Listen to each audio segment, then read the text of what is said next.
Med vinogradniki v našem in širšem prostoru velja Joško Gravner za pobudnika mnogih inovativnih pristopov za pridelavo čim bolj pristnega in naravi prijaznega vina.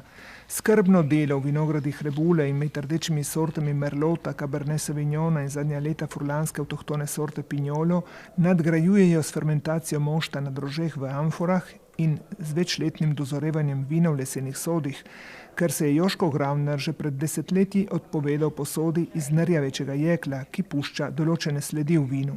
Dolgo je tudi iskal rešitev, kako bi vino imel v stekleni posodi. Poskusili smo prav s majhno cisterno 10 hektolitrov kompletno iz stekla in mislim, tam bi bili v zanimivo, ker večjih površin ni mogoče, večjih kapacitet ni mogoče napraviti, tako da potem smo izbrali od Faudlerja glas stel, bi bilo steklo in jeklo, kjer je določen postopek, kjer dajo steklo, prah od stekla na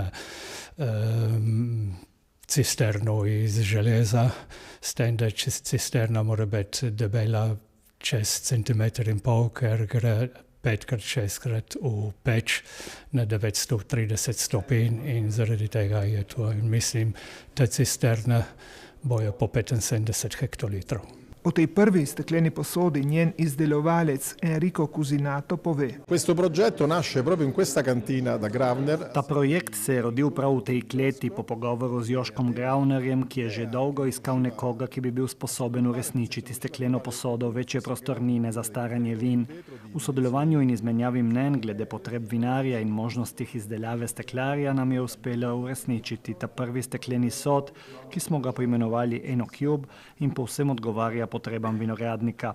To je steklena posoda, ki drži 10 hektolitrov in ima zaščitni in nosilni okvir iz nerjavečega jekla. Steklo pa je ustrezni odgovor na Gravnerjeve potrebe. Steklo je namreč inertno, ne pušča sledov, mogoče ga je hitro in lepo očistiti in predvsem omogoča vinu, da lepo zori. In modo speciale, tirando fuori dei dettagli, delle caratteristiche che non sono consentite ad altri materiali. Joško in njegov vnuk Gregor sta ugotovila, da s to novo posodo ubirajo pravo smer. V kleti pa so potrebovali cisterne z večjo prostornino in tako so se obrnili na podjetje GMM Faudler, ki ima svoj sedež v kraju Torre di Mosto pri Benetkah. Gre za mednarodni holding, ki je specializiran v uresničevanju naprav in posod za obdelavo ali hranjenje kislin in drugih kemičnih snovi. Podjetje Faudler je nastalo pred 140 leti prav za potrebe pivovarjev in spravilo različnih živil in pijač. Nato je ta veja proizvodnje nekako zamrla do predloga, ki je prišel z Oslavja. Per la cantina Gravner abbiamo realizzato questi serbatoi da 8000 litri. Za klet Gravner smo uresničili te cisterne za 8000 litrov. Notranja obloga je vsa iz čistega stekla. Stekla, kot ga rabimo za kozarce ali šipe. Glavna značilnost te posode pa je, da ne povzroča nobenih sprememb barve ali kakršnihkoli kemijskih sledov v vinu, ker je to povsem inerten izdelek.